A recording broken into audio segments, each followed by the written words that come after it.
Papo Rock com Toné. Keep on rocking!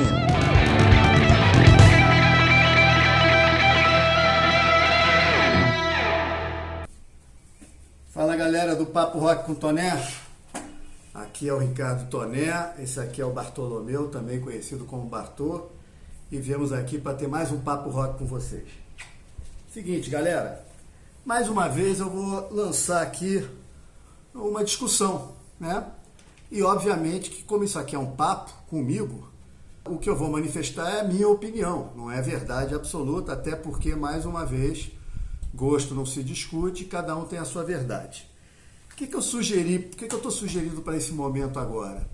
A gente discutir um pouco quem foram os principais guitarristas que realmente mudaram a história da guitarra dentro do mundo do rock, que geraram gerações e gerações de guitarristas sob influência deles, ou que trouxeram novidade para esse instrumento.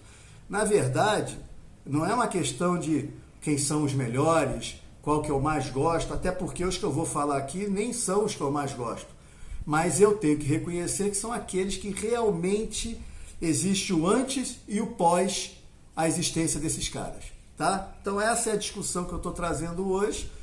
Antes de mais nada, porque senão o meu editor, que é o famoso Carlão, que aliás no final do vídeo tem o telefone dele para quem quiser editar vídeo ou fazer qualquer trabalho gráfico, ele é um craque, trabalhou anos numa grande agência de propaganda e é um craque, está aceitando jobs e freelas. Eu vou apontar 3 que realmente trouxeram novos elementos, técnicas para guitarra e determinaram um novo jeito e um novo approach para o instrumento que foi seguido por vários e vários guitarristas, né?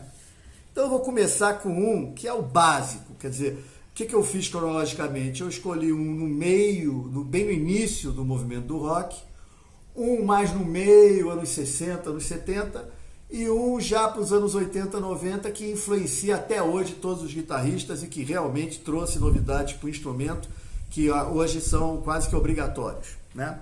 Mas eu vou começar com quem? Eu vou começar com Chuck Berry, um dos criadores do rock and roll.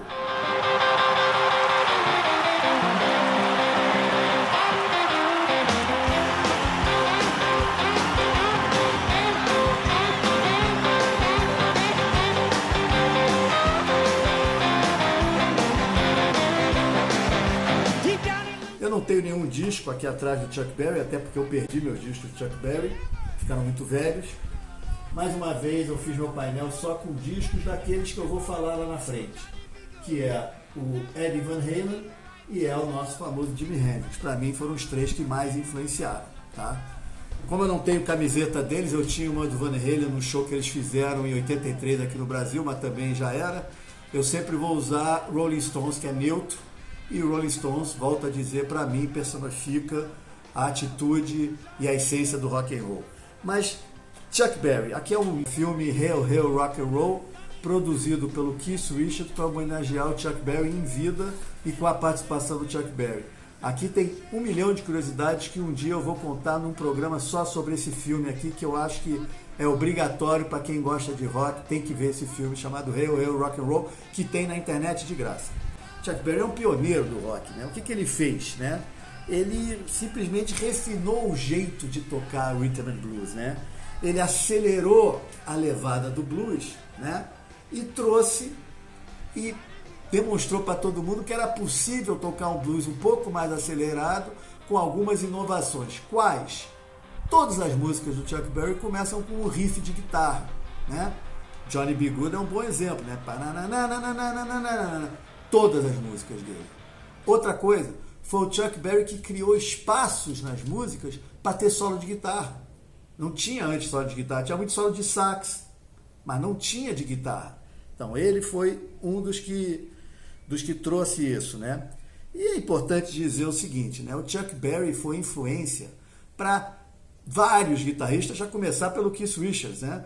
E vários outros que beberam da fonte do Chuck Berry dos anos 50 e depois as bandas que foram surgindo nos anos 60, 70, todas elas influenciadas pelo senhor Chuck Berry, que tem 1 milhão de curiosidades que eu não vou ficar contando nesse vídeo, será objeto de um outro vídeo. O que é mais importante dizer sobre ele? Ele foi um dos primeiros a entrar no Rock and Roll Hall of Fame, né? E naquela ocasião ele declarou, né? O Hall of Fame declarou que o Chuck Berry, ele lançou as bases não apenas para o som definitivo do rock and roll, e eu estou aqui lendo exatamente o que estava no discurso do Rock and Roll Hall of Fame, como também ele determinou a postura daí em diante que o rock representaria na sociedade. Quer dizer, o Chuck Berry, ele é o rock and roll.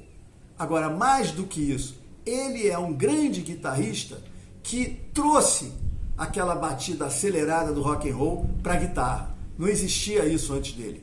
Então ele influenciou várias gerações e várias bandas que vieram após os anos 50, principalmente nos anos 60 e comecinho dos anos 70, ele influenciou bastante e morreu ainda há pouco, ainda tocando, e os shows dele eram uma festa. Então Chuck Berry, para mim, é o primeiro guitarrista que realmente trouxe novidades para o instrumento e que trouxe um jeito de tocar diferente para o mundo do rock and roll. Então, Chuck Berry, até porque ele foi um inventor, né? Então, Chuck Berry não pode faltar. E depois vem, aí sim, já nos anos 70, o Jimi Hendrix, né?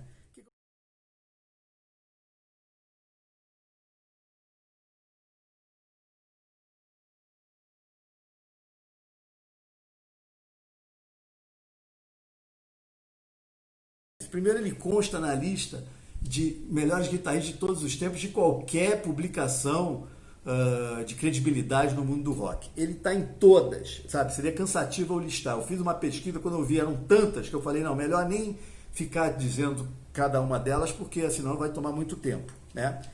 Ele foi o primeiro a explorar o efeito de feedback, mas não apenas com aquele som de microfonia, mas sim como parte integrante da melodia da música. O feedback é o seguinte, como ele só tocava com amplificadores valvulados, né? Ele colocava a guitarra dele de frente para a caixa de som, de frente para o amplificador, e vinha aquele som, aquela distorção que só ele sabia trabalhar em prol da música. Então não era só um barulho ou um som distorcido que não fazia menor sentido na música. Não, ele incorporou isso na música. Então esse foi o primeiro grande, como é que se pode dizer, novidade, primeira grande novidade que ele trouxe para o rock and roll e para a guitarra, né? Ele só usava esses amplificadores, né, valvulados, porque eles geravam, né, esse som seco e saturado que é realmente uma característica do Jimi Hendrix, né? Além disso, ele popularizou o tal do pedal wah-wah, né? Aquele wah-wah, que para quem gosta de ritmo é o ideal, né? E olha um detalhe engraçado, quem apresentou o pedal para ele foi nada mais, nada menos do que o Frank Zappa, o grande Frank Zappa, que aliás, no show, no grande concerto de Monterey Pop, o Frank Zappa deu uma guitarra de presente para o Jimi Hendrix, uma guitarra linda, toda desenhada. No final do show, já mais ou menos tendo destruído a guitarra toda, jogou álcool em cima da guitarra, botou fogo na guitarra e aí destruiu a guitarra toda. Ficou famoso, essa cena é uma cena famosa, hoje todos fazem isso, mas na época era ele e o Pete Townshend que disputavam quem destrói melhor o palco, as guitarras, e ele queimou uma guitarra dada pelo Frank Zappa para ele, uma heresia na minha opinião, mas enfim. Ele também se caracterizou por usar muito aquela alavanca, né? Aquela alavanca que é o trêmulo da guitarra que permite distorcer os sons e os acordes, né? E é legal que ele fazia isso sem desafinar a guitarra, né? Outra coisa, outra característica que ajudou ele também a inovar o jeito de tocar guitarra, ele tinha as mãos muito grandes. E ele tocava uma Fender Stratocaster cujo braço era fininho. Então ele conseguia com o dedão de cima segurar, fazer acordes, né? Que é mais ou menos o rhythm da guitarra, ele faz o acorde, e com as notas e com os dedos de baixo ele solava. Então ele conseguia, uma técnica que ele conseguia fazer o ritmo da música e solar quase que simultaneamente. Muito difícil. Hoje todos fazem, mas quem inovou e quem introduziu isso foi o Mr. Jimi Hendrix, né? Que mais que eu posso falar sobre ele? Bom, ele sofreu uma forte influência do blues, né? B.B. King, Muddy Waters, entre outros, né? E depois ele tocou com alguns dos precursores do rock, inclusive entre eles o Little Richard. E aí tem uma historinha bacana, que ele dizia o seguinte, que ele queria fazer, desde a época que ele, sabe, ele voltou do exército, tocou com vários desses pioneiros do rock, ele dizia, eu quero fazer com a guitarra o que o Little Richard faz com a voz. Porra, ele não só fez, como foi muito além, né? E, assim, o que é importante dizer é que ele se valia de todo esse arsenal de efeitos e distorções, né? Mas nada disso substituiu o que ele achava mais importante. Ele, inclusive, dizia o seguinte, que o blues é muito fácil de tocar. O difícil era sentir o blues. E o Jimi Hendrix era um guitarrista que tocava com a alma, sabe? Ele improvisava muito, ele ia com instinto, e por isso que até hoje, né, vários guitarristas são influenciados por ele, buscam, eu posso citar vários, Robin Trower, Frank Marino, você tem os próprios, os quatro que eu considero assim, os quatro guitarristas do hard rock, que são Jimmy Page, Ritchie Blackmore, Tommy Iommi e até o Pete Townshend, todos eles absolutamente influenciados pelo Jimi Hendrix. Até Eric Clapton. Né? Vamos lembrar que o Eric Clapton, que na época era o cara do Cream, que solava, a grande inovação do Cream era as improvisações e as músicas que tinham 14, 15, 20 minutos de solos intermináveis. Naquela época aquilo era o máximo, né? E o Eric Clapton, ele quando ele foi convidado para ver o show do Jimi Hendrix, porque o Jimi Hendrix era americano e primeiro fez sucesso na Inglaterra para depois fazer sucesso nos Estados Unidos. Quando ele foi para a Inglaterra sem ninguém conhecer, e aí alguém falou, tem um cara que está arrebentando num barzinho, coisa e tal, ele foi lá ver, e aí tinha ele e vários outros músicos famosos já, todos ficaram assim de boca aberta. Isso está no filme do Jimi Hendrix, tem um filme dramatizado sobre o Jimi Hendrix, e hoje se diz que tanto o Pete Townshend quanto o Eric Clapton ficaram assim mais ou menos 2 semanas sem tocar na guitarra, suas guitarras, assim, de tão intimidados que eles ficaram pelo Jimi Hendrix. Então o Jimi Hendrix não pode deixar de... Qualquer lista que você faz, guitarristas mais influentes, Jimi Hendrix está. Não tem como não estar presente. E o último, que vale a pena sim citar, porque vou dar aqui alguns fatos, né, algumas informações que deixam claro a influência dele, não podia deixar de ser o Eddie Van Halen.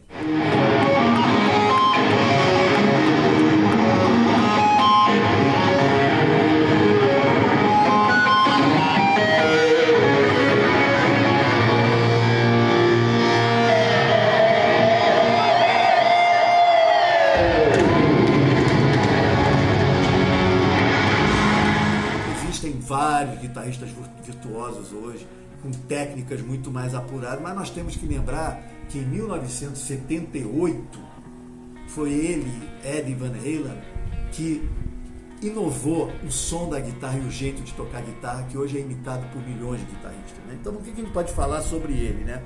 Também está na lista, várias listas de melhores guitarristas, ele consta. Eu separei algumas, por exemplo, no Guitar World, que é uma puta de uma revista conceituadíssimo no mundo, ele foi eleito o melhor de todos os tempos de uma votação com 500 mil participantes, e foi uma votação online.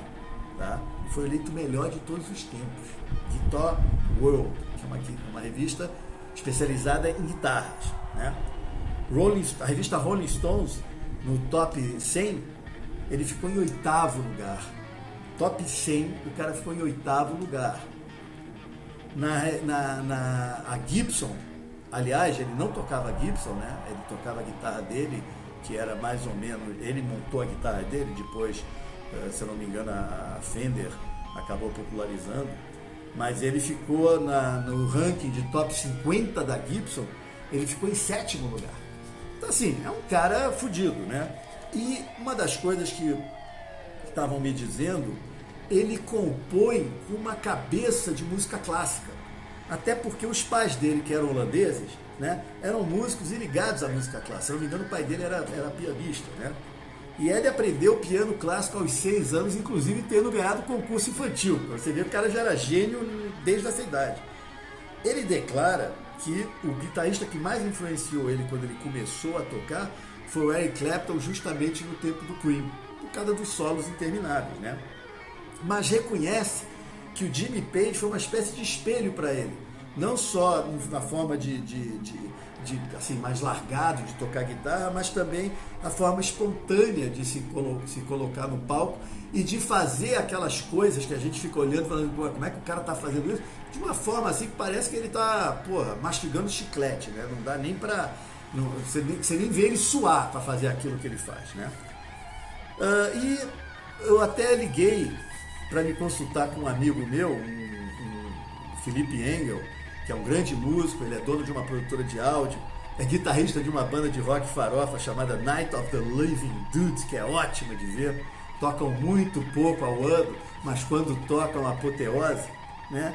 E ele me disse outro dia, cara, o Ed influenciou qualquer guitarrista que se criou dos anos 80 até hoje. Não tem como você não olhar grandes guitarristas de bandas mais recentes, né, e dizer, puta, esse cara, sem dúvida, escutou o Ed Van Halen tocar, né?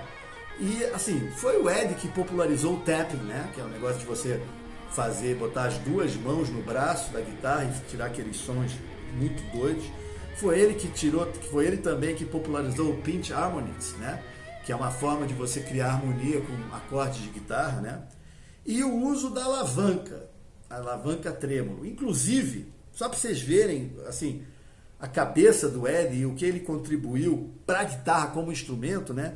Ele participou ativamente do projeto do trêmulo, né? Da alavanca trêmulo, de um cara chamado Floyd Rose, né? Floyd Rose, que parece que era um engenheiro de som, etc. e tal, e ele ajudou a desenvolver esse trêmulo, né?